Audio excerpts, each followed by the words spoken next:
Hi నమస్తే welcome to VMR logics. నేను మీ జ్యోతి. ఈ రోజు సెషన్ లో మనం అక్టోబర్ మంత్ కి సంబంధించి లాస్ట్ 3 days లో న్యూస్ లో ఉన్న ఇష్యూస్ అన్ని కూడా డీటెయిల్ గా డిస్కస్ చేద్దాం. ఓకే, అంతకంటే ముందు మన విఎంఆర్ లాజిక్స్ యాప్ లో కరెంట్ అఫైర్స్ కంపైలేషన్ కోర్స్ ఏదైతే ఉందో ఇది సబ్జెక్ట్ వైజ్ గా ఎవ్రీ మంత్ మీకు ఫోల్డర్ వైజ్ అంటే జిఎస్ సబ్జెక్ట్స్ అన్ని కూడా సెపరేట్ చేసి జనరల్ స్టడీస్ కూడా కవర్ చేస్తూ మీకు కోర్స్ అనేది అవైలబుల్ గా ఉంది. అయితే అందరికీ ప్రతి ఒక్క స్టూడెంట్ కి కూడా అందుబాటులో ఉండే విధంగా మినిమం ప్రైజెస్ తో అండ్ హైయెస్ట్ ఆఫర్స్ తో ఇవ్వడం జరిగింది. సో అయితే ఆల్రెడీ చాలా మంచి రెస్పాన్స్ వచ్చింది స్టూడెంట్స్ నుంచి. అండ్ ఇంకా ఎవరైనా మన కోర్స్ చూడకపోయి ఉంటే ఒకసారి విఎంఆర్ లాజిక్స్ యాప్ డౌన్లోడ్ చేసి యాప్ ఓపెన్ చేసి మన కోర్స్ ని విజిట్ చేయండి. ఓకేనా, మీకు ఏ లెవెల్ ఆఫ్ ఎగ్జామినేషన్ కి సంబంధించి అయినా మనం డైలీ కరెంట్ అఫైర్స్ క్లాసెస్ లో ఎలా అయితే డీటెయిల్ గా డిస్కస్ చేసుకుంటున్నామో దానికి మించి ఇంకా మనం డైలీ కరెంట్ అఫైర్స్ క్లాసెస్ లో ఎంత డీటెయిల్ గా అయితే డిస్కస్ చేసుకుంటున్నామో దానికి మించి ఇంకా 90% ఎక్కువగా అంత డీటెయిల్ గా జనరల్ స్టడీస్ కూడా కవర్ చేస్తూ మీకు కోర్స్ అనేది ఇవ్వడం జరిగింది. ఓకేనా, so moving to today's session. First concept వచ్చేసి ముక్కాబ్ స్కై స్క్రాపర్. రీసెంట్ గా ముక్కాబ్ స్కై స్క్రాపర్ అనేది న్యూస్ లోకి వచ్చింది. అది ఎక్కడికి సంబంధించింది అని అడుగుతారు. అసలు అదేంటో చూద్దాం. First of all sky scraper అంటే ఏంటి? ఏవైనా ఎత్తైన బిల్డింగ్స్ ఉంటాయి కదా, ద హైటెస్ట్ బిల్డింగ్స్ ఉంటాయి చూడండి, మల్టిపుల్ స్టైర్స్ ఉండి పెద్ద పెద్ద ఆకాశాన్ని తాకే బిల్డింగ్స్ ఏవైతే ఉంటాయో వాటిని మనం స్కై స్క్రాపర్స్ అని చెప్పేసి పిలుస్తారు. ఓకేనా, సో ఇక్కడ రీసెంట్ గా ముక్కాబ్ స్కై స్క్రాపర్ అనేది న్యూస్ లోకి వచ్చింది. డైరెక్ట్ గా అడుగుతారు, రీసెంట్ గా న్యూస్ లోకి వచ్చిన Mukaab skyscraper the world's largest building okay ఎక్కడ రాబోతుంది, ఈస్ గోనా కమింగ్ అప్ ఎక్కడ అంటే Saudi Arabia. Okay, Saudi Arabia మనం చూసుకుంటే సౌదీ అరేబియాకి మనకి డిప్లొమాటిక్ రిలేషన్షిప్స్ ఇదివరకు కంటే ఇప్పుడు మెరుగుపడుతూ ఉన్నాయి. సో ఇక్కడ సౌదీ అరేబియాలో ప్రపంచంలోనే అత్యంత ఎత్తైన ఒక స్కై స్క్రాపర్ అంటే ఆకాశాన్ని తాకే ఒక పెద్ద బిల్డింగ్ అనేది రాబోతుంది. ఎక్కడ అని అడుగుతారు, సౌదీ అరేబియా. దాని పేరేంటండి? ముకాబ్. ఓకేనా, ఒకసారి చూద్దామన్నా. Saudi Arabia has officially commenced construction of Mukaab. If completed, it is said to become the world's largest structure. కాబట్టి ప్రపంచంలోనే ఎత్తైనవి అలాగే భారతదేశంలోనే మొట్టమొదటివి ఇలాంటి ఫస్ట్ రికార్డ్స్ ఏవైతే ఉంటాయో వీటన్నిటిని మనం సూపర్లేటివ్స్ అని చెప్పేసి డిస్కస్ చేస్తాం కదా. సో ఫోకస్ చేయండి. స్కై స్క్రాపర్ ఏదైతే ఉందో ముకాబ్ స్కై స్క్రాపర్ సౌదీ అరేబియాలో రాకపోతుంది. ఒకసారి దీనికి సంబంధించిన కన్స్ట్రక్షన్ చూడండి. ఇక్కడ వాళ్ళు యూజ్ చేసే ఆర్కిటెక్చర్ ఉంటుంది కదా, ఆర్కిటెక్చర్ ఓకేనా, అంటే నిర్మాణ శైలి అంటారు. ఏ నిర్మాణ శైలిలో కడుతున్నారు అని అడుగుతారు. నాజ్దీ ఆర్కిటెక్చర్. నాజ్దీ ఆర్కిటెక్చర్, నాజ్దీ నిర్మాణ శైలిలో నిర్మించబోతున్న ముకాబ్ స్కై స్క్రాపర్ ఎక్కడ రాబోతుందండి? సౌదీ అరేబియాలో రాబోతుంది. స్పైస్ 2000. ఇక్కడ స్పైస్ 2000 అనేది న్యూస్ లోకి వచ్చింది. పేరు చూసి ఏదో స్పైస్ అనుకోవద్దు. ఏంటంటే ఇది ఒక ఎక్స్ప్లోజివ్ అన్నమాట. చూద్దాం మనం. Israel launched spice 2000 bomb to destroy building in Beirut అంటే లెబనాన్ తెలుసు కదా. లెబనాన్ ఏంటిది? లెబనాన్ మనకి హెజ్బుల్లా గ్రూప్ ఏదైతే ఉందో మీకు ఆల్రెడీ తెలుసు. ఇంటర్నేషనల్ రిలేషన్స్ లో భాగంగా నేను చాలా సార్లు డిస్కస్ చేశాను. అసలు ఇజ్రాయెల్ కి ఇరాన్ కి మధ్య గొడవ ఏంటి, అసలు ఎక్కడ స్టార్ట్ అయింది, అంతకుముందు ఇజ్రాయెల్ పాలెస్టైన్ వార్ నుంచి స్టార్ట్ అయింది. సో ఇవన్నీ మీకు ఆల్రెడీ మేము ఇంటర్నేషనల్ రిలేషన్స్ లో ఎవ్రీ మంత్ కి సంబంధించిన అప్డేట్స్ లో డిస్కస్ చేయడం జరిగింది. ఓకేనా, ఈ లెబనాన్ ఏదైతే ఉందో ఒకటే కాన్సెప్ట్ గుర్తుపెట్టుకోండి. ఇజ్రాయెల్ ఏదైతే ఉందో ఇజ్రాయెల్ కి అగేన్స్ట్ గా కొన్ని మిలిటెంట్ గ్రూప్స్ వర్క్ చేస్తున్నాయండి. ఆ మిలిటెంట్ గ్రూప్స్ లో హెజ్బుల్లా గ్రూప్ ఒకటి, హైతీ రెబల్స్ ఒకటి, హమాస్ మిలిటెంట్స్ ఒకటి. మీరు ఫ్రీక్వెంట్ గా పేర్లు వింటూ ఉంటారు కదా, కానీ క్లారిటీ లేకపోతే కన్ఫ్యూజన్ వస్తుంది. ఒకటే విషయం గుర్తుపెట్టుకోండి, ఇజ్రాయెల్ ఉందా, ఓకే, ఇజ్రాయెల్ కి అపోనెంట్ గా మనకి 3 మిలిటెంట్ గ్రూప్స్ ఇరాన్ కి మద్దతుగా పనిచేస్తూ ఉంటాయి. ఆ 3 మిలిటెంట్ గ్రూప్స్ ఏంటంటే హెజ్బుల్లా, నెక్స్ట్ వచ్చేసి Hamas militants, next Houthi rebels అంటారు. ఓకేనా, ఈ హెజ్బుల్లా గ్రూప్ ఏదైతే ఉందో హెజ్బుల్లా గ్రూప్ రీసెంట్ గా చాలా సార్లు వార్తల్లో ఉంది. ఎందుకు? హెజ్బుల్లా గ్రూప్ కి సంబంధించిన చీఫ్ ని చంపేయడం జరిగింది. ఎవరు? ఇజ్రాయెల్ కి సంబంధించిన వాళ్ళు ఎవరైతే ఉన్నారో హెజ్బుల్లా చీఫ్ ని అసాసినేట్ చేయడం జరిగింది. తర్వాత కొత్త చీఫ్ కూడా వచ్చారు. అట్లా హెజ్బుల్లా గ్రూప్ న్యూస్ లో ఉంది. హమాస్ మిలిటెంట్స్ మీకు తెలుసు. తర్వాత ఈ హౌతీ రెబల్స్ ఎవరైతే ఉన్నారో వీళ్ళు యమన్ కేంద్రకంగా వర్క్ చేస్తారు. ఎక్కడ? యమన్ కేంద్రకంగా వర్క్ చేస్తారు. చూడండి, చాలా చాలా ఇంపార్టెంట్. సో ఈ హెజ్బుల్లా గ్రూప్ ఏదైతే ఉందో ఇది ఏ కంట్రీని బేస్ చేసుకుని వర్క్ చేస్తుంది అని అడుగుతారు. అంటే ఏ దేశాన్ని కేంద్రకంగా చేసుకుని వర్క్ చేస్తుంది ఈ Hezbollah militant group against Israel అంటే లెబనాన్. ఓకేనా, మనకి చాలా చాలా ఇంపార్టెంట్, ఇజ్రాయెల్ కి బార్డరింగ్ నేషన్ అన్నమాట. సో ఈ లెబనాన్ యొక్క క్యాపిటల్ బీరట్, అర్థమైందా, లెబనాన్ క్యాపిటల్ బీరట్ అన్నమాట. సో ఇక్కడ బీరట్ లోని ఒక బిల్డింగ్ ని డిస్ట్రాయ్ చేయడానికి ఇజ్రాయెల్ వాళ్ళు వాడిన ఒక బాంబ్ పేరే స్పైస్ 2000. మీకు అర్థమైందా? ఇప్పుడు ఇజ్రాయెల్ కి లెబనాన్ కి పడదు. ఎందుకు పడదు? లెబనాన్ లో మనకి హెజ్బుల్లా గ్రూప్స్ ఉన్నాయి, అలాగే లెబనాన్ ఇరాన్ కి మద్దతు పలుకుతుంది. సో ఆబ్వియస్ గా ఇజ్రాయెల్ ఇరాన్ ఆపోజిట్ కాబట్టి ఇక్కడ లెబనాన్ యొక్క క్యాపిటల్ బీరట్ ఏదైతే ఉందో అక్కడ ఒక బిల్డింగ్ ని డిస్ట్రాయ్ చేయడానికి వీళ్ళు లాంచ్ చేసిన ఒక బాంబ్ పేరు స్పైస్ 2000. ఓకేనా, చాలా చాలా ఇంపార్టెంట్, ఫోకస్ చేయండి. Next flue gas desulphurization FGD. Okay, FGD అనే ఒక కాన్సెప్ట్ న్యూస్ లోకి వచ్చింది. అసలు ఆ కాన్సెప్ట్ ఏంటి, అసలు ఇది ఎందుకు న్యూస్ లోకి వచ్చింది చూస్తే సరిపోతుంది. ఓకేనా, ఇక్కడ ఫస్ట్ ఆఫ్ ఆల్ FGD అనే కాన్సెప్ట్ ఏంటో తెలుసుకోండి, తర్వాత ఎందుకు న్యూస్ లోకి వచ్చిందో చూద్దాం. Flue gas desulphurization is a set of technologies used to remove sulfur dioxide from exhaust flue gases of fossil fuel power plants and other industrial processes. Nothing but ఈ flu gas డీసల్ఫ్యూరైజేషన్ అనే process ఏంటంటే ఇప్పుడు industrial ఎగ్జాస్ట్లు ఉంటాయి కదా, అంటే ఇప్పుడు పరిశ్రమలు ఏవైతే ఉంటాయో వీటి నుంచి బయటకు వచ్చే ఎగ్జాస్ట్ పైప్స్ ఏవైతే ఉంటాయో దానిలోంచి కొన్ని ఇండస్ట్రియల్ పొల్యూటెంట్స్ బయటకు వస్తూ ఉంటాయి. అందులోంచి బయటకు వచ్చే సల్ఫర్ ఏదైతే ఉంటుందో ఇది చాలా హానికారకం, అవునా? సో ఈ సల్ఫర్ ని ఆ ఇండస్ట్రియల్ పొల్యూటెంట్స్ నుంచి సెపరేట్ చేసే ప్రాసెసే ఫ్లూ గ్యాస్ డీసల్ఫ్యూరైజేషన్ అంటారు. అర్థమైందా?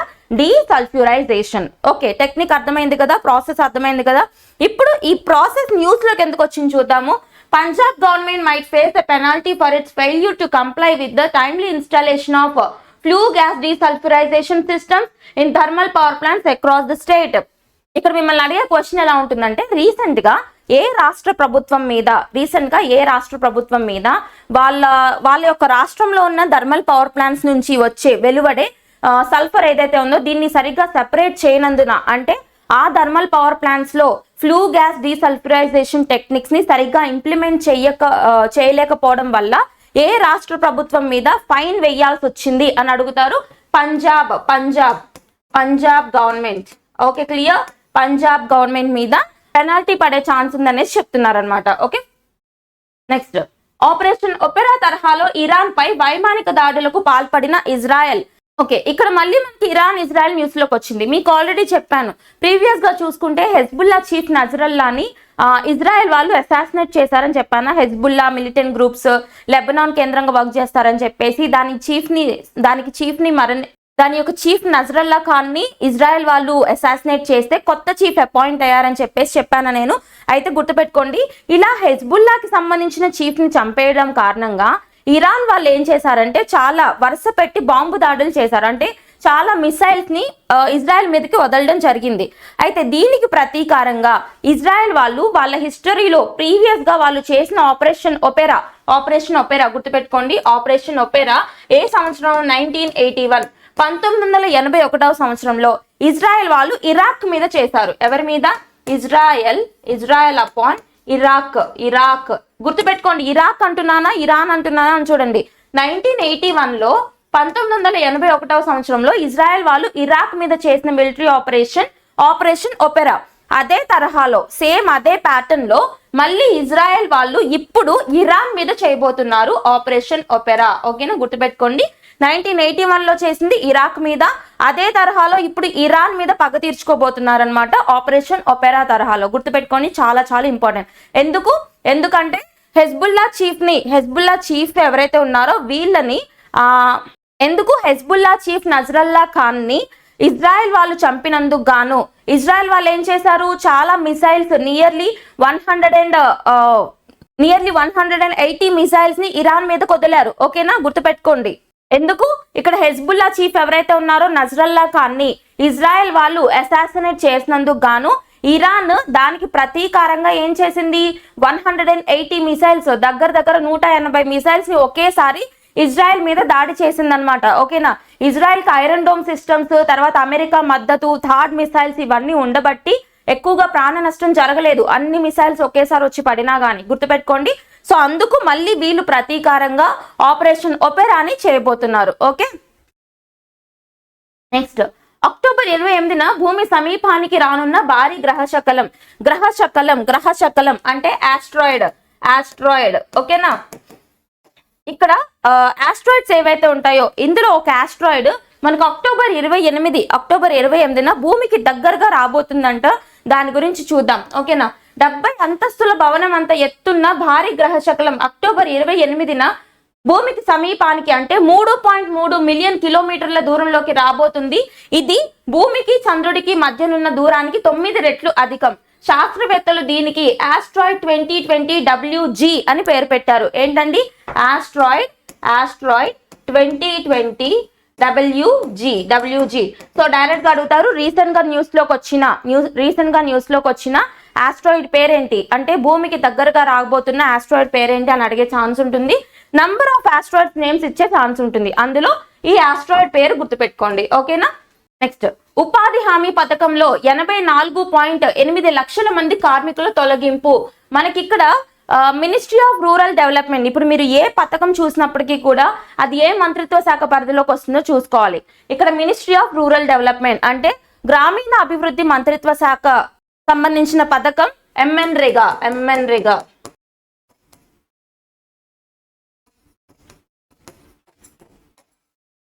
సో ఈ ఎంఎన్రేగా స్కీమ్ ఏంటంటే 100 రోజుల కనీస పని గంటలు అనమాట. ఖచ్చితంగా మినిమం గ్యారంటీడ్ ఎంప్లాయ్మెంట్ అనేది ప్రొవైడ్ చేయాలి అని చెప్పేసి 2005లోనే లాంచ్ చేసిన ఒక పథకం Mahatma Gandhi national rural employment guarantee programme. ఓకేనా, అండ్ ఇక్కడ ఇంకొక పాయింట్ గుర్తుపెట్టుకోండి, భారతదేశంలోనే ఒక చట్టబద్ధమైన ప్రభుత్వ పథకం అన్నమాట. అంటే ఈ పథకానికి ఏదైతే ఉందో ఈ పథకానికి ఒక చట్టబద్ధత ఉంది. అంటే దీని మీద ఒక యాక్ట్ కూడా ఉంది, ఒక చట్టం కూడా ఉంది, లెజిస్లేషన్ అంటారు. ఓకే, ఎప్పుడు పాస్ చేశారు, దీని యొక్క బ్యాక్గ్రౌండ్ చూసి తర్వాత ఇది న్యూస్ లోకి ఎందుకు వచ్చిందో చూద్దాం. చాలా ఇంపార్టెంట్ స్కీమ్ అండి. మీరు గవర్నమెంట్ వెల్ఫేర్ స్కీమ్స్ చదువుకునేటప్పుడు మొదటి వరుసలో చదువుకోవాల్సిన పథకంలో ఇది కూడా ఉంటుంది. ఓకేనా, చాలా ఇంపార్టెంట్, గుర్తుపెట్టుకోండి. కేంద్ర ప్రభుత్వం జాతీయ గ్రామీణ ఉపాధి హామీ చట్టం లేదా జాతీయ గ్రామీణ ఉపాధి పథకంను 2005 ఆగస్ట్ 25 లిజన్.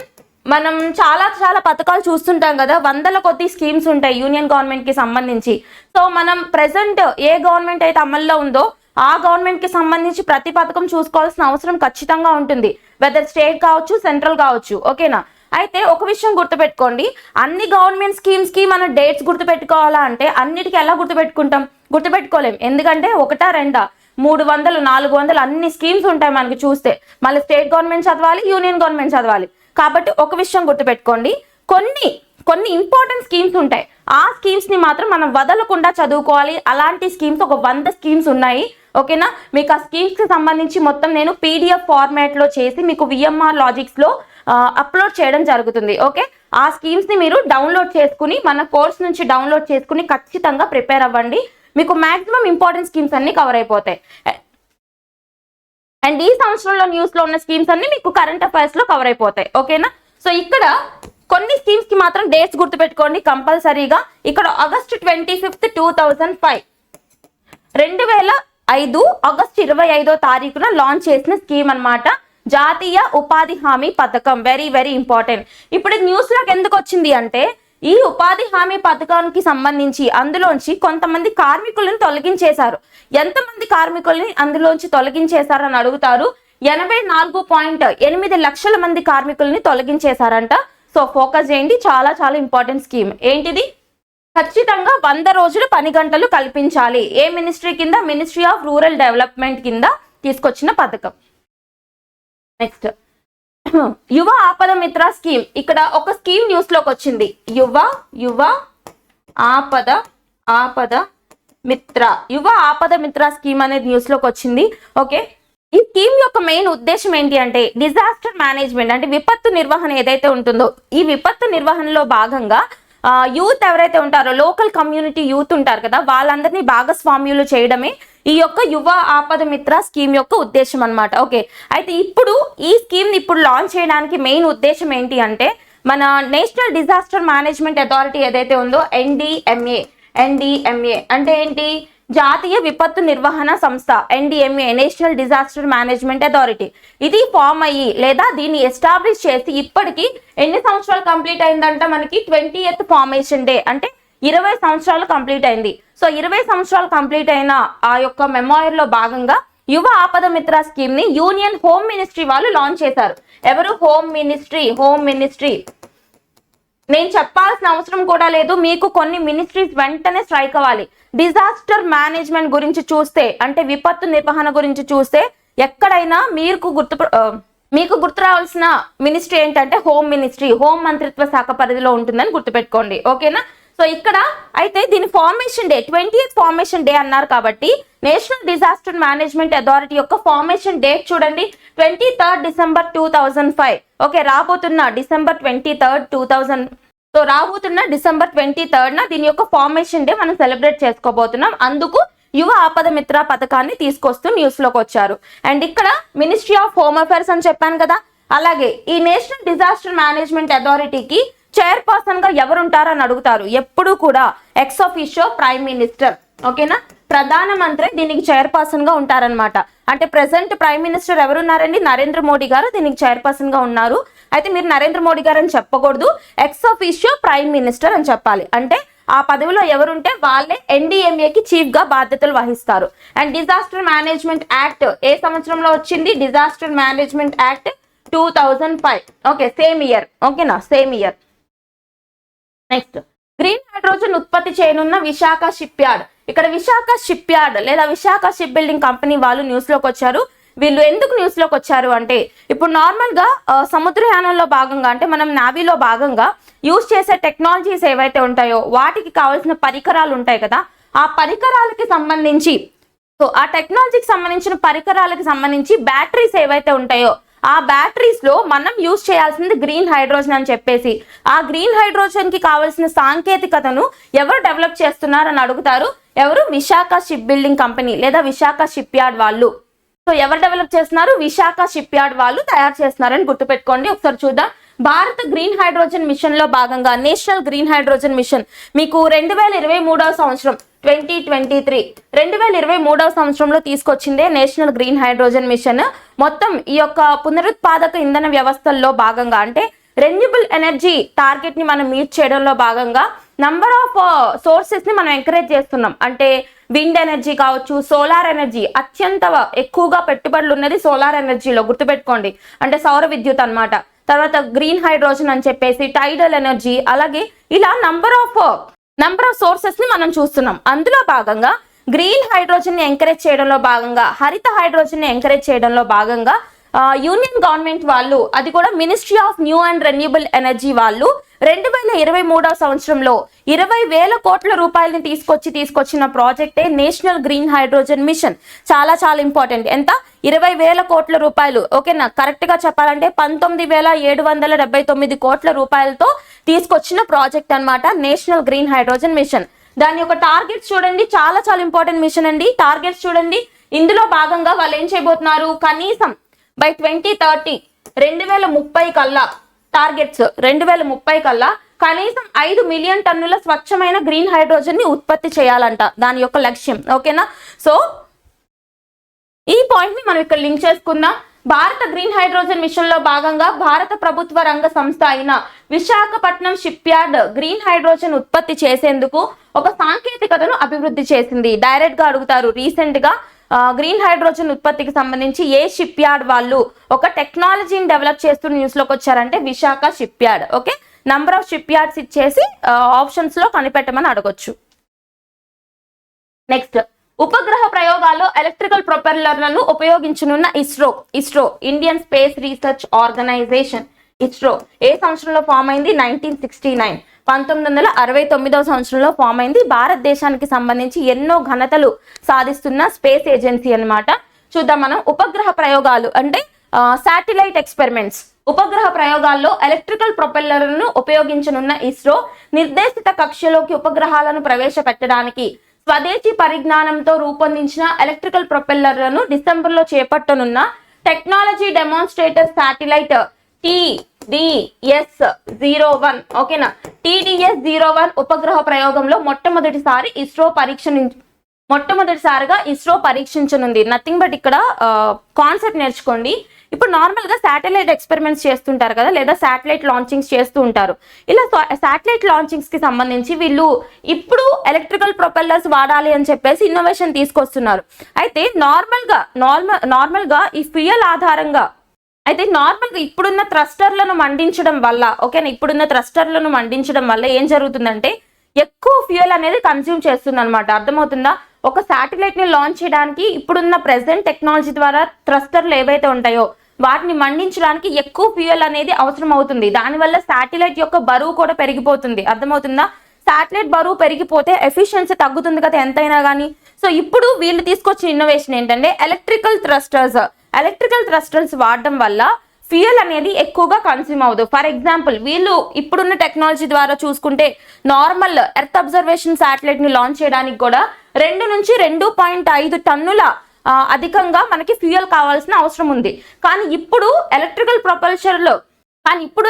ప్రొపల్షన్ ద్వారా దీన్ని ఇంట్రడ్యూస్ చేయడం ద్వారా జస్ట్ ఎంత సరిపోతుందంట, 200 కేజీలు 200 క్వింటాల్స్ యొక్క ఫ్యూయల్ అనేది సరిపోతుందని చెప్తున్నారు. ఓకేనా, గుర్తుపెట్టుకోండి, చాలా చాలా ఇంపార్టెంట్. ఇస్రో వాళ్ళు మొట్టమొదటిసారిగా ఈ ఎలక్ట్రికల్ ప్రొపల్షన్ సిస్టమ్ ని ఎప్పుడు వాడబోతున్నారు అని అడుగుతారు. ఇప్పుడు లాంచ్ అయిపోయే TDS-01 శాటిలైట్ ఏదైతే ఉందో ఇందులో మొట్టమొదటిసారిగా ఎలక్ట్రికల్ ప్రొపల్షన్స్ ని వాడబోతున్నారు అనమాట. ఓకేనా. నెక్స్ట్ వన్, భారత్ ఉజ్బెకిస్తాన్ ఎన్నికల సంఘాల మధ్య సహకార ఒప్పందం. ఇక్కడ ఎలా అడుగుతారంటే రీసెంట్ గా ఇండియన్ గవర్నమెంట్ యొక్క ఎలక్షన్ కమిషన్ తో కలిసి మ్యూచువల్ కోఆపరేషన్ అగ్రిమెంట్ చేసుకుంది అని అడగొచ్చు. ఏ గవర్నమెంట్ అండి? ఉజ్బెకిస్తాన్. ఓకేనా, డైరెక్ట్ గా అడుగుతారు ఇలాంటివి. మనకి ప్రీవియస్ గా చూసుకుంటే ఇండోనేషియాతో వియత్నాంతో అట్లా చాలా ఒప్పందాలు చూసాం కదా.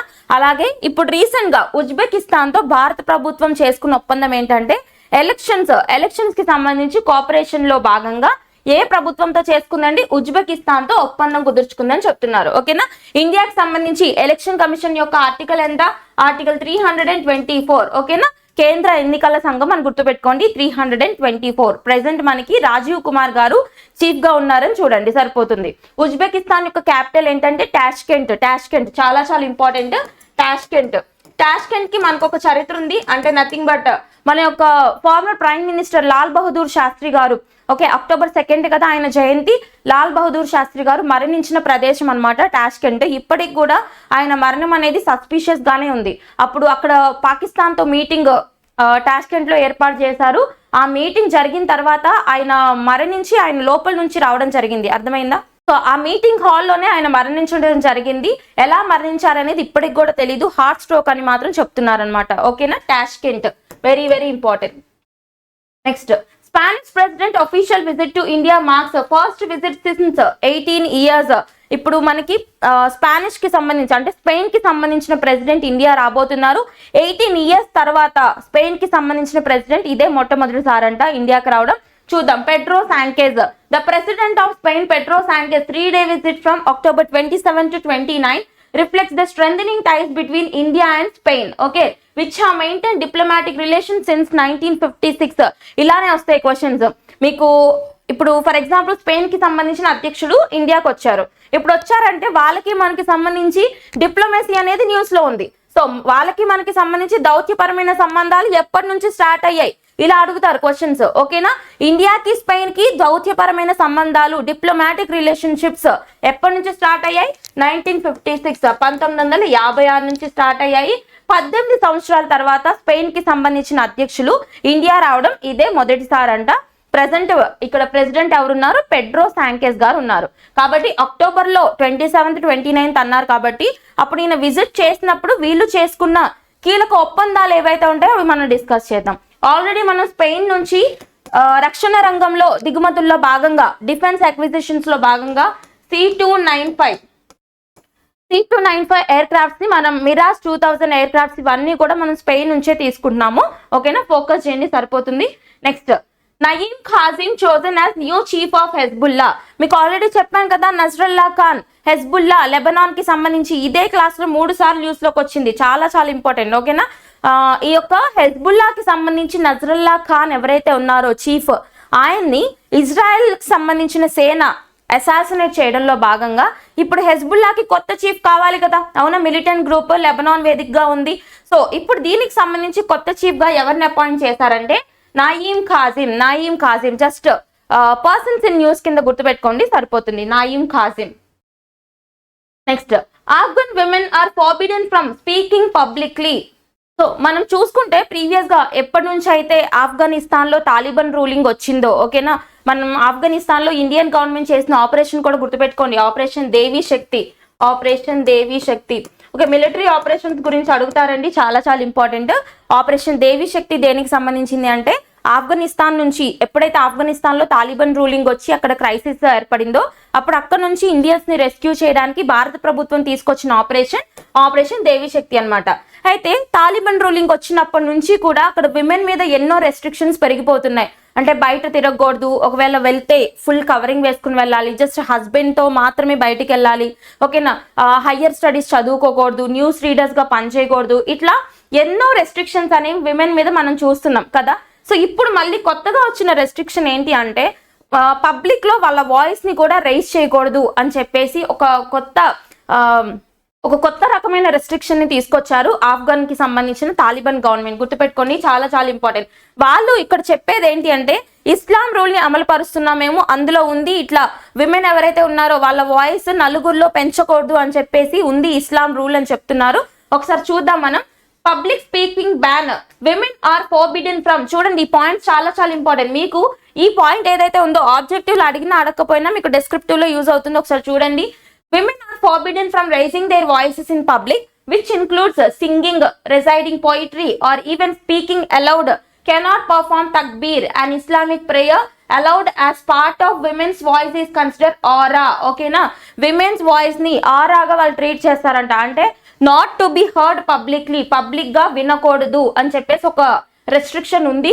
దాన్ని మేము అమలు పరుస్తున్నాం అని చెప్పేసి తాలిబాన్ గవర్నమెంట్ వాళ్ళు రీసెంట్ గా అనౌన్స్ చేయడం జరిగింది. ఓకేనా, అంటే మాట్లాడమే కాదు, గట్టిగా మాట్లాడమే కాదు, పోయిట్రీ చెప్పకూడదు. ఇప్పుడు పోయిట్రీ చెప్పే అలవాటు ఉన్న వాళ్ళు పోయిట్రీ చెప్పకూడదు, సింగర్స్ ఎవరైతే ఉన్నారో వాళ్ళు సింగింగ్ చేయకూడదు, ఇట్లా. ఓకేనా.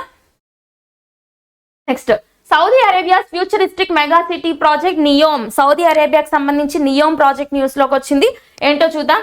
NEOM is a groundbreaking mega city project in Saudi Arabia launched in 2017, designed to embody the future of urban living through sustainability and advanced technology. ఇది ఆల్రెడీ మనకి 2017 లోనే వచ్చిన ప్రాజెక్ట్, మళ్ళీ ఇప్పుడు అడ్వాన్స్ వర్షన్ తో న్యూస్ లోకి వచ్చింది అనమాట. సో డైరెక్ట్ గా అడుగుతారు, ఏమైనా ప్రాజెక్ట్స్ ఇండియాకి సంబంధించింది అయితే మనం డీప్ గా దాని యొక్క డిగ్ చేసి చూసుకోవాల్సిన అవసరం ఉంటుంది. కానీ ఫారెన్ నేషన్స్ కి సంబంధించింది ఏంటి ఆ ప్రాజెక్ట్, లేదా ఏంటి ఆ ఆపరేషన్, అలాగే ఏ కంట్రీకి సంబంధించింది చూస్తే సరిపోతుంది. ఓకేనా. ఇక్కడ ప్రాజెక్ట్ నియోమ్ ఏదైతే ఉందో ఇది ఒక మెగా సిటీ ప్రాజెక్ట్ అన్నమాట. ఏ దేశానికి సంబంధించింది అంటే సౌదీ అరేబియా అని గుర్తుపెట్టుకోండి. ఓకే, అలాగే సౌదీ అరేబియాకి సంబంధించి ముకాబ్ స్కై స్క్రాపర్ కూడా చూసాం కదా, ముకాబ్ స్కై స్క్రాపర్, అది కూడా చూడండి, సరిపోతుంది. నెక్స్ట్, రాష్ట్రపతి భవన్ అమృత్ ఉద్యాన్ లో కోనార్క్ రథ చక్రాలు, Konark sun temple, very very important. ఒడిశాలోని బ్లాక్ పగోడాగా పిలుస్తారు. ఏంటి black pagoda, very very important. చూద్దాం. ప్రపంచ ప్రఖ్యాతిగాంచిన ఒడిశాలోని కోనార్క్ సూర్య దేవాలయం రథ చక్రాల నమూనాతో ఎర్రని ఇసుక రాతితో రూపొందించిన 4 చక్రాలను రాష్ట్రపతి భవన్ సాంస్కృతిక కేంద్రం అమృత్ ఉద్యాన్ లో ప్రతిష్ఠించారు. అమృత్ ఉద్యాన్ అంటే ప్రీవియస్ గా దాని పేరేంటండి, Mughal gardens.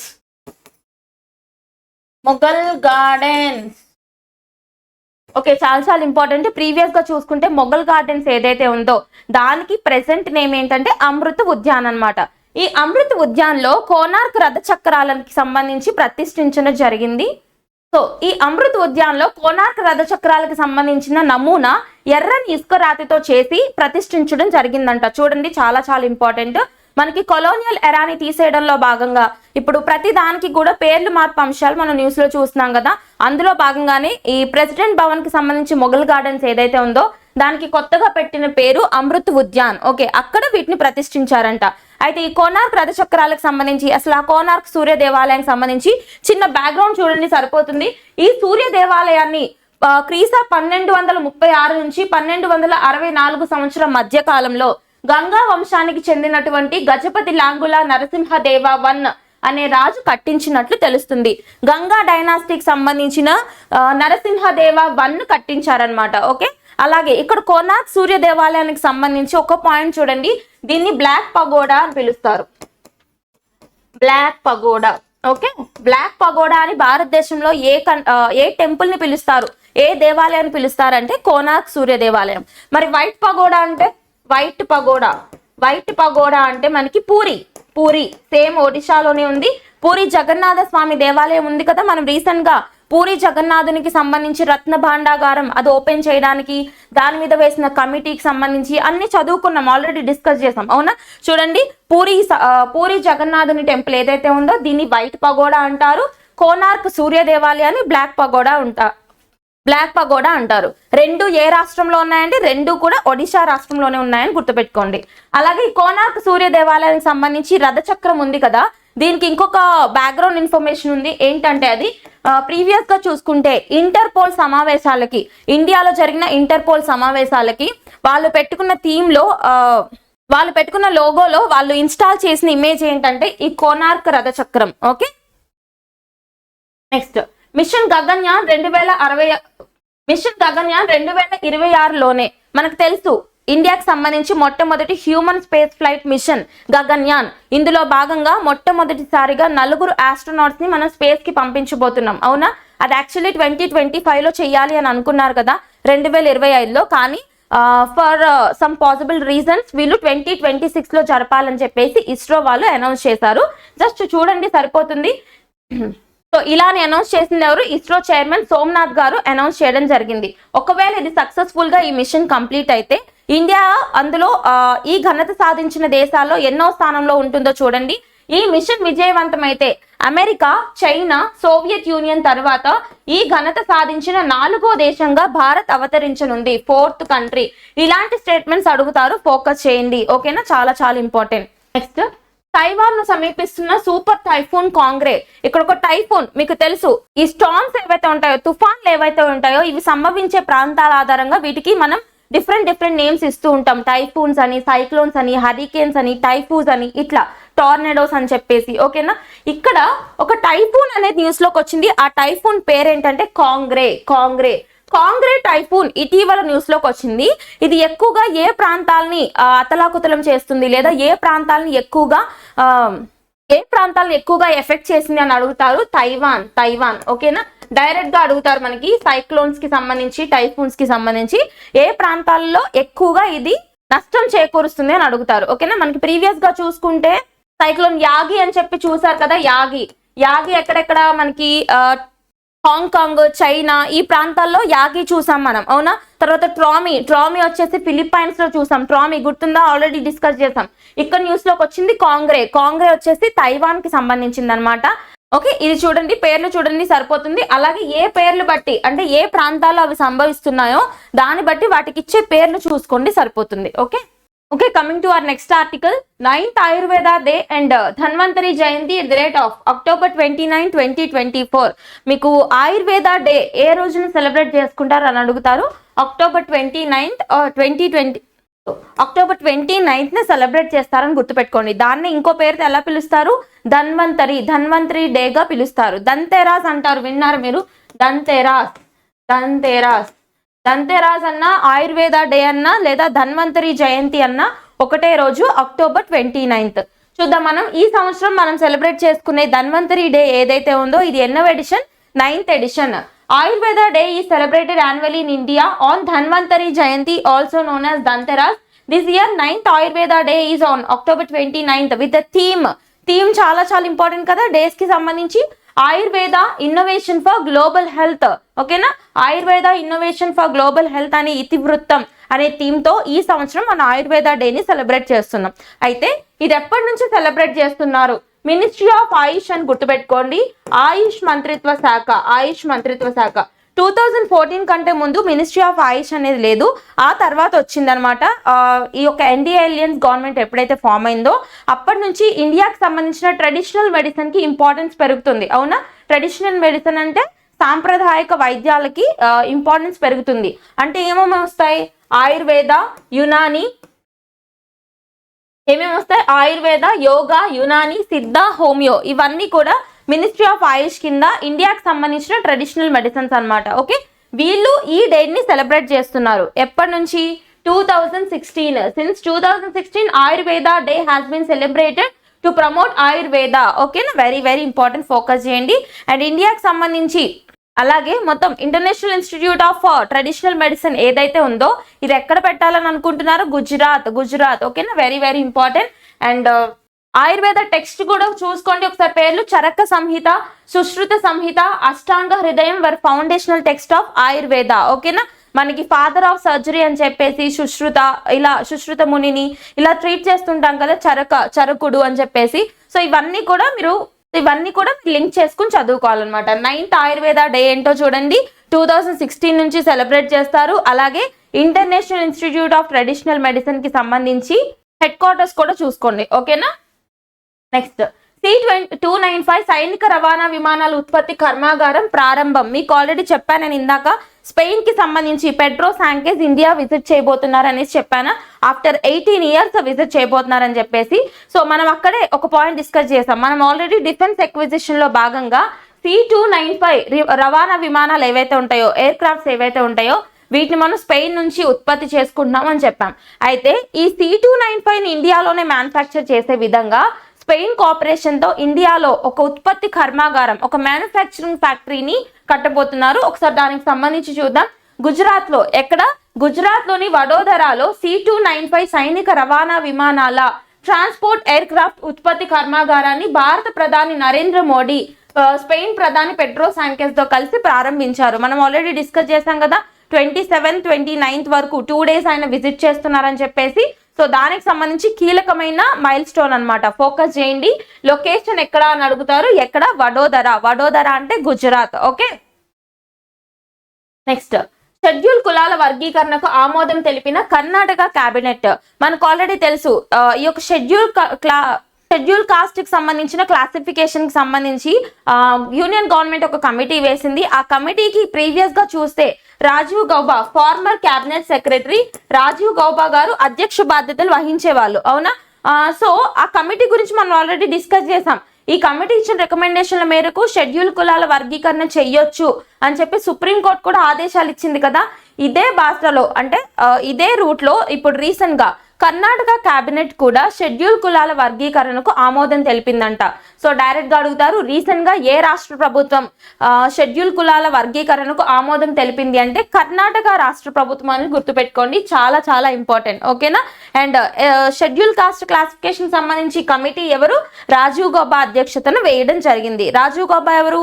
Farmer cabinet secretary. Present cabinet secretary ఎవరు? టివి సోమనాథన్ గారు. టివి సోమనాథన్ గారు అధ్యక్షతను వేసిన కమిటీ ఏంటి? యూపీఎస్, యూనిఫైడ్ పెన్షన్ స్కీమ్ ని తీసుకురావాలి అని చెప్పి వేసిన కమిటీకి అధ్యక్ష బాధ్యతలు టివి సోమనాథన్ గారు వహించారు. ఓకేనా, లింక్ చేసుకోండి, చాలా చాలా ఇంపార్టెంట్. అండ్ ఇక్కడ ఒక 2 కేసెస్ గుర్తుపెట్టుకోండి. The state of Punjab versus Devinder Singh case లో ఈ August 1st 2024 అర్థమైందా ఏంటి? The state of Punjab versus Devinder Singh case 2024. Okay, ఇది ఒక చారిత్రాత్మక కేసు అవుతుంది. ఫ్యూచర్ లో మన ఫండమెంటల్ రైట్స్ లో భాగంగా ఎన్నో కేసెస్ డిస్కస్ చేసుకుంటాం కదా. సో ఈ కేసు కూడా యాడ్ చేసుకోండి. ఏంటిది? The state of Punjab versus Devinder Singh case 2024. Exact date చూస్తే ఆగస్ట్ 1. ఈ కేసులో సుప్రీంకోర్టు షెడ్యూల్ కులాల వర్గీకరణను సమర్థిస్తూ తీర్పిచ్చిందనమాట. అయితే ఈ తీర్పిచ్చినప్పుడు ప్రీవియస్ గా ఆంధ్రప్రదేశ్ హైకోర్టు ఇచ్చిన ఒక తీర్పుని కొట్టివేసింది. అది ఏ కేసు తీర్పు అని అడుగుతారు. E V Chinnaiah versus state of Andhra Pradesh 2004 అంటారు, 5 అంటారు, గుర్తుపెట్టుకోండి. చిన్నయ్య వర్సెస్ ఆంధ్రప్రదేశ్ కేసు ఏదైతే ఉందో 2004 కేసు, అందులో ఆంధ్రప్రదేశ్ హైకోర్టు ఏదైతే ఉందో అప్పట్లో ఈ షెడ్యూల్ కులాల వర్గీకరణ అనేది రాజ్యాంగాన్ని ఉల్లంఘించడం అవుతుందని చెప్పేసి చెప్పింది అప్పట్లో. కానీ ఇప్పుడు ఈ కేసులో state of Punjab versus Devinder Singh కేసులో సుప్రీంకోర్టు అలా ఏం కాదు, షెడ్యూల్ కులాలను వర్గీకరించవచ్చు అని చెప్పేసి ప్రీవియస్ గా ఆంధ్రప్రదేశ్ హైకోర్టు ఇచ్చిన కేసుని కొట్టివేసింది అనమాట. ఓకేనా. సో డీటెయిల్ గా చదువుకోండి, చాలా చాలా important. Next Lahore has once again claimed the title of the most polluted city globally with the AQI Air Quality Index. Very very important. మొత్తం ప్రపంచవ్యాప్తంగా ద మోస్ట్ పొల్యూటెడ్ సిటీగా లాహోర్ అనేది టాప్ పొజిషన్ లో ఉందన్నమాట. ఇప్పుడు లాహోర్ అంటే ఎక్కడ పాకిస్తాన్ కి సంబంధించి పంజాబ్ రాష్ట్రం ఒకటి ఉంది. పంజాబ్ మనకే కాదు పాకిస్తాన్ లో కూడా ఉంది, గుర్తుపెట్టుకోండి. మీకు ఆల్రెడీ నేను చెప్పాను ప్రీవియస్ గా ఏంటి, పంజాబ్ రాష్ట్రం వాళ్ళు, పాకిస్తాన్ కి సంబంధించిన పంజాబ్ రాష్ట్రం వాళ్ళు లాహోర్ లో ఉన్న ఎయిర్ పొల్యూషన్ ని తగ్గించడానికి ఆర్టిఫిషియల్ రైన్ ని తీసుకురావడానికి సమ్ ఆఫ్ ద ఫండింగ్స్ కూడా ఇచ్చారని చెప్పేసి మనం చదువుకున్నాం కదా. Artificial rain through cloud seedling method అని చెప్పేసి చెప్పాను నేను, ఓకేనా. అవన్నీ ఫోకస్ చేయండి. ఇక్కడ మొత్తం ప్రపంచ వ్యాప్తంగా చూసుకుంటే ద టాప్ మోస్ట్ పొల్యూటెడ్ సిటీగా ఏదొచ్చిందండి, లాహోర్. ఎంత దాని యొక్క ఎయిర్ క్వాలిటీ ఇండెక్స్ రికార్డెడ్ అంటే స్టాగరింగ్ 708. అర్థమైందా? PM 2.5 లెవెల్స్ 708 ఉన్నాయంట. అసలు ఇది వరల్డ్ హెల్త్ ఆర్గనైజేషన్ రికమెండేషన్స్ కంటే కూడా ఎంతో ఎక్సీడ్ అయిపోయింది. ఎంత? 86 టైమ్స్ ఎక్సీడ్ అయిపోయింది, ఓకేనా, గుర్తుపెట్టుకోండి. ఇది అబౌవ్. సో ఈ PM 2.5 లెవెల్స్ యొక్క పర్సంటేజ్ ని బట్టి అక్కడ ఎయిర్ క్వాలిటీ అనేది మెన్షన్ చేస్తూ ఉంటారు. యాక్చువల్ గా చూసుకుంటే 50 లోపలే ఉండాలి, 50 పాయింట్స్ లోపలే ఉండాల్సింది. ఎంత ఉందండి? 708 ఉంది దాని యొక్క recording. PM 2.5 levels particulate matter levels అన్నమాట, ఓకే. WHO రికమెండేషన్స్ కంటే ఎంత ఎక్కువ ఉంది? 86 టైమ్స్ ఎక్కువ ఉందని గుర్తుపెట్టుకోండి. అండ్ క్లౌడ్ సీడ్లింగ్ టెక్నిక్ ని రీసెంట్ గా అమలు పరుస్తున్న ప్లేస్ అని కూడా గుర్తుపెట్టుకోండి, ఓకేనా. దేనికి సంబంధించింది? క్లౌడ్ సీడ్లింగ్ వల్ల ఆర్టిఫిషియల్ రెయిన్ పడింది అనుకోండి, ఈ ఎయిర్ లో ఉన్న పొల్యూటెన్స్ అన్ని కూడా ఒకసారి రెయిన్ తో కొట్టుకుపోతాయనే ఉద్దేశంతో ఆర్టిఫిషియల్ రెయిన్స్ తీసుకొస్తున్నారు, ఓకేనా. నెక్స్ట్, గురుదేవ్ శ్రీ శ్రీ రవిశంకర్ కు ఫిజీ అత్యున్నత పౌర పురస్కారం. ఇక్కడ ఫిజీ కంట్రీకి సంబంధించిన అత్యున్నత పౌర పురస్కారం, ద హైయెస్ట్ సివిలియన్ ఆనర్ ఇప్పుడు రీసెంట్ గా ఎవరికి ఇచ్చారు? శ్రీ శ్రీ రవిశంకర్. ఎవరైనా? The art of living foundation. మీరు వినే ఉంటారు చాలా సార్లు ఈ ఫౌండేషన్ పేరు the art of living foundation కి సంబంధించిన వ్యవస్థాపకులు, ద ఫౌండర్ శ్రీ శ్రీ గురుదేవ్ శంకర్ గారికి ఫిజీ అత్యున్నత పురస్కారం ఇవ్వడం జరిగింది. దాని పేరేంటి? Honorary officer of the order of Fiji పురస్కారాన్ని అందుకున్నారు. మీకు ఆగస్ట్ మంత్ లో చూసుకుంటే, ఆగస్ట్ మంత్ లో భారతదేశ ప్రెసిడెంట్ ఎవరైతే ఉన్నారో, ఓకే, రాష్ట్రపతి ద్రౌపది ముర్ము గారికి కూడా ఫిజీ అత్యున్నత పురస్కారం ఇచ్చారు, ఓకేనా. లింకప్ చేయండి, పాయింట్స్ అన్ని చాలా చాలా important, okay. Next, DBS Bank in India has been named one of the best companies for women in India for the 9th consecutive year, also earning a spot in the best companies hall of fame. Direct గా అడుగుతారు. Recent గా ఏ సంస్థ మహిళలు work చేయడానికి అనువైన ప్రదేశంగా మొత్తం top place లో నిలిచింది అంటే ఇండియాలో DBS బ్యాంక్, ఓకేనా. Very very important. DBS bank in ఇండియాలో ఉన్న సింగపూర్ కి సంబంధించిన బ్యాంక్ అన్నమాట. ఈ బ్యాంక్ ఏదైతే ఉందో విమెన్ వర్క్ చేయడానికి అనువైన ప్రదేశంగా టాప్ కంపెనీగా వార్తల్లో నిలిచింది. డైరెక్ట్ గా అడుగుతారు. Superlative issues. అలాగే ఇది best companies hall of fame award కూడా అందుకుంది, గుర్తుపెట్టుకోండి, ఓకేనా. నెక్స్ట్, ఇండియన్ కోస్ట్ గార్డ్ లోకి చేరిన అక్షర్, అదమ్య స్వదేశీ నౌకలు. ఇక్కడ 2 నౌకలు కోస్ట్ గార్డ్ లో జాయిన్ అవుతూ న్యూస్ లోకి వచ్చాయి. ఇవి ఏంటంటే పెట్రోలింగ్ వెజల్స్, అంటే ఈ నిఘా నౌకలు అంటారు కదా, పెట్రోలింగ్ వెజల్స్. కొత్తగా 2 నౌకలు న్యూస్ లోకి వచ్చాయి. ఈ 2 నౌకల పేర్లేంటి, అది ఏ డిపార్ట్మెంట్ లోకి వెళ్ళాయని అడుగుతారు. ఎక్కడికి? Indian coast guard. తీర ప్రాంత సంరక్షణలో భాగంగా మన డిఫెన్స్ లో, మన రక్షణ రంగంలో ఉండే ఒక వింగ్ ఇండియన్ కోస్ట్ గార్డ్స్ అన్నమాట. నావీ వేరు, కోస్ట్ గార్డ్స్ వేరు, తెలుసు కదా మీకు. మొత్తం 9 మనకి కోస్టల్ స్టేట్స్ ఉన్నాయి. వాటికి సంబంధించి, అలాగే యూనియన్ టెరిటరీస్ కి సంబంధించిన కోస్టల్ ఏరియాస్ అన్నిట్లోనూ తీర ప్రాంత సంరక్షణ చూసుకునే వింగ్ ఏంటి? కోస్ట్ గార్డ్స్, ఓకేనా. ఇందులోకి కొత్తగా 2 పెట్రోలింగ్ వెసల్స్ జాయిన్ అయ్యాయంట. వాటి పేర్లు ఏంటండి? అదమ్య అండ్ అక్షర్.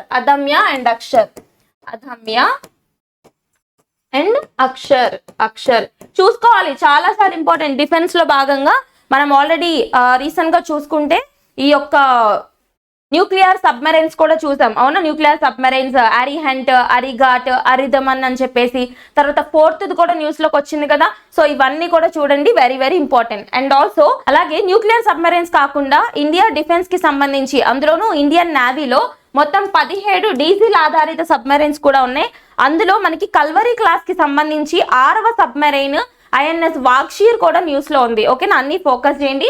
మొత్తం 17 వచ్చేసి డీజిల్ ఆధారిత సబ్మెరైన్స్, జలాంతర్గాములు. తర్వాత ఇప్పుడు ఇన్స్టాల్ చేసిన దాంతో కలిపి మొత్తం 4 న్యూక్లియర్ పవర్ సబ్మెరైన్స్ ఉన్నాయి.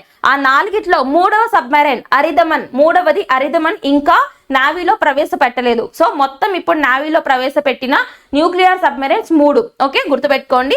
అరిహెంట్, అరిగాట్, ఇంకొకటి 4ది. ఓకే, దండారి పండుగ ఇది తెలంగాణ రీజనల్ ఇష్యూస్ కి సంబంధించి చాలా చాలా ఇంపార్టెంట్, ఫోకస్ చేయండి. దండారి పండుగ అనేది న్యూస్ లోకి వచ్చింది. తెలంగాణ రాష్ట్రంలో ఏ జిల్లాలో ఇది సెలబ్రేట్ చేస్తారో చూడండి.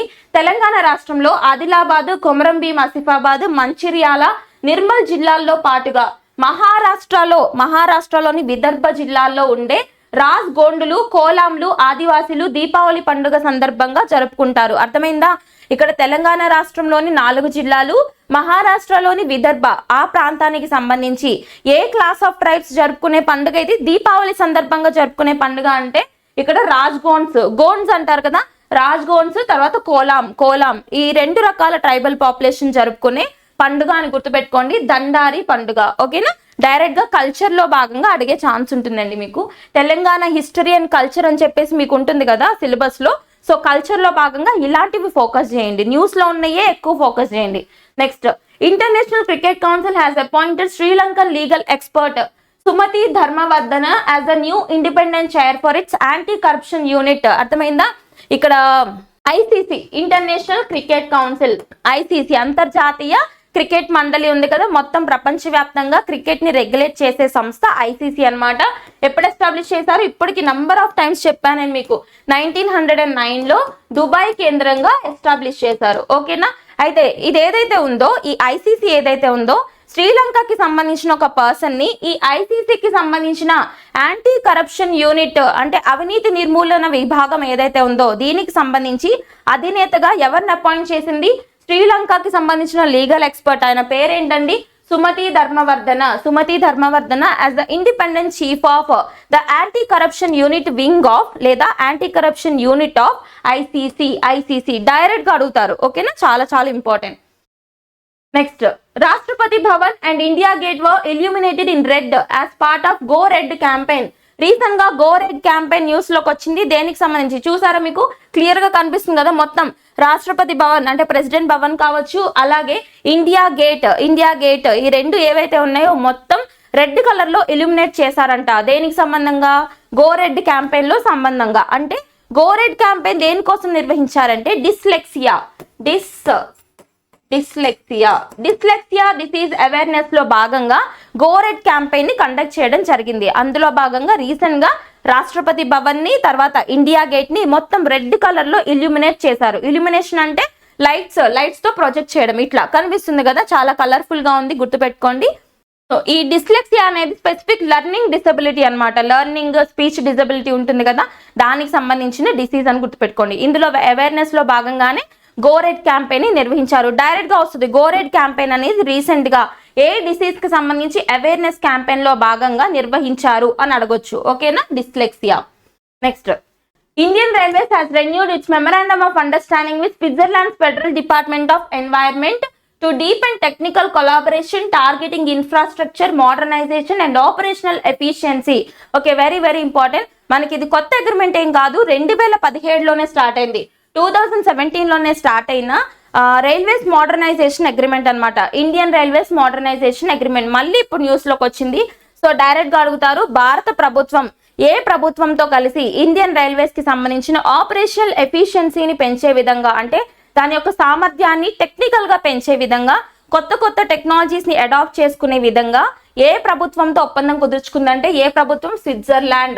స్విట్జర్లాండ్ కి సంబంధించిన ప్రభుత్వంతో ఒప్పందం కుదుర్చుకుందని గుర్తుపెట్టుకోండి. Indian railways with Switzerland government. Next, IndusInd bank has teamed up with Tata power renewable energy limited to provide collateral free solar financing for MSMEs in India. Very very important. ఇండియాలో solar ఎనర్జీకి సంబంధించి encourage చేయాలన్న ఉద్దేశంతో, సౌర విద్యుత్ని encourage చేయాలన్న ఉద్దేశంతో and also micro small enterprises చిన్న తరహా పరిశ్రమలు ఏవైతే ఉన్నాయో ఇవి సోలార్ ఎనర్జీ దిశగా అడుగులు వేయాలి అన్న ఉద్దేశంతో, సో ఇలాంటి ఉద్దేశంతో రీసెంట్ గా ఎవరెవరికి మధ్య ఒప్పందం కుదిరిందని అడుగుతారు. ఇండస్ ఇండ్ బ్యాంక్ కి అలాగే ఒక ప్రైవేట్ రంగ సంస్థ Tata power renewable energy limited వీళ్ళిద్దరికి కుదిరిన ఒప్పందం. మెయిన్ గోల్ ఏంటండి? It aims to facilitate MSEs adoption of solar energy. చిన్న తరహా పరిశ్రమలన్నీ కూడా సోలార్ ఎనర్జీని అడాప్ట్ చేసుకుని వాళ్ళ యొక్క విద్యుత్ అవసరాల కోసం సౌర విద్యుత్ని వినియోగించుకునే విధంగా అడుగులు వేసే ఒప్పందం అన్నమాట. ఓకేనా? మనకి సోలార్ ఎనర్జీ ప్రాజెక్ట్స్ కూడా ఉన్నాయి కదా, గవర్నమెంట్ సోలార్ ఎనర్జీని ఎంకరేజ్ చేస్తుంది, అవునా?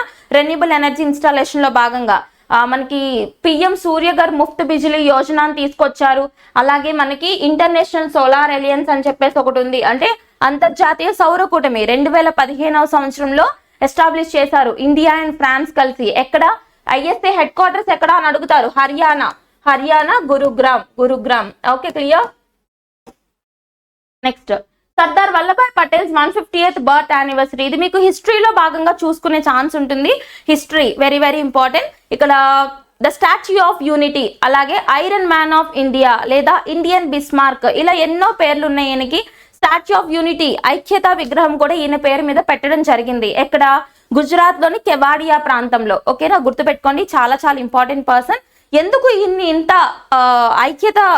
ఎందుకు ఈయన విగ్రహానికి స్టాచ్యూ ఆఫ్ యూనిటీ అని పేరు పెట్టారంటే 1947వ సంవత్సరం ఇండియాకి ఇండిపెండెన్స్ వచ్చిన తర్వాత కొన్ని సంస్థానాలు ఇండియాతో కలిసి ఉండడానికి డిసైడ్ అవ్వలేదు. ఒకవేళ అప్పుడు ఆ సంస్థానాల్ని అలాగే వదిలేసి ఉంటే ఇండియా ఇప్పుడున్న మ్యాప్ వేరేలా ఉండేదన్నమాట. ఎందుకు చెప్తున్నానంటే ఈవెన్ ద సెంట్రల్ పోర్షన్, మనకి ఇప్పుడు ఉన్న సదరన్ ఇండియా పోర్షన్ లో ఉన్న తెలంగాణలో ఉన్న ఇప్పుడు ప్రెసెంట్ హైదరాబాద్ కూడా అప్పట్లో ఒక సంస్థానం కదా, నిజాంకి సంబంధించి. ఓకే, ఈ యొక్క హైదరాబాద్ కావచ్చు, లేదా అప్పుడు పైన నార్త్ ఇండియాకి సంబంధించి జమ్మూ కాశ్మీర్ కావచ్చు, జునాగఢ్ కావచ్చు, ఇలాంటి పెద్ద పెద్ద సంస్థానాలు విడిపోవడానికి డిసైడ్ చేసుకున్నాయి. అయితే అప్పుడు ఇలా కంట్రీ ముక్కలైపోకుండా అందరినీ కలిపి ఇప్పుడున్న ఇంటిగ్రల్ ఇండియాని ఫామ్ చేయడంలో కీలక పాత్ర పోషించిన వ్యక్తి సర్దార్ వల్లభాయ్ పటేల్ గారు. అందుకే ఈయన్ని ఇండియన్ బిస్మార్క్ అని పిలుస్తూ ఉంటాం. ఓకేనా? గుర్తుపెట్టుకోండి. ఇండియన్ బిస్మార్క్ అంటే మీనింగ్ ఏంటి? బిస్మార్క్ అంటే ఎవరంటే జర్మనీని ముక్కలవకుండా కాపాడిన ఒక లీడర్ బిస్మార్క్. అందుకే ఆయనతో పోలుస్తూ ఇండియన్ బిస్మార్క్ గా సర్దార్ వల్లభాయ్ పటేల్ ని ట్రీట్ చేస్తామన్నమాట. అలాగే ఈయన్ని ఐరన్ మ్యాన్ ఆఫ్ ఇండియా అని కూడా పిలుస్తారు. గుర్తుపెట్టుకోండి. ఈయనకి సంబంధించిన జయంతి 31st అక్టోబర్ ని మనం సెలబ్రేట్ చేసుకుంటున్నాం. Okay, very very important person to be focused. అలాగే ఈయన యొక్క బర్త్ యానివర్సరీ ఏదైతే ఉందో 31st అక్టోబర్ ని ఆ రోజు ఏ రోజుగా సెలబ్రేట్ చేస్తామంటే the national unity day, Rashtriya Ekta Diwas. అడుగుతారు రాష్ట్రీయ ఏకతా దివస్ లేదా ద నేషనల్ యూనిటీ డే ఏ రోజున సెలబ్రేట్ చేస్తారు అంటే October 31st. Clear? Next, India achieved commendable runner up position in the Asian arm wrestling cup 2024 which took place at the Aurika sky city hotel in Mumbai. ఇక్కడ ముంబైలో అంటే India వేదికగా ఏం జరిగింది? Asian arm wrestling cup. Arm wrestlings ఉంటాయి, అంటే arm wrestling ఉంటుంది కదా, 2024 సంవత్సరానికి సంబంధించి ఆసియా కంట్రీలకు సంబంధించిన, ఆసియా దేశాలకి సంబంధించిన ఆర్మ్ రెజ్లింగ్ కాంపిటీషన్ ఏదైతే ఉందో ఎక్కడ జరిగిందండి? ఇండియాలోని ముంబైలో జరిగింది. ముంబై అంటే మహారాష్ట్ర. ఓకేనా?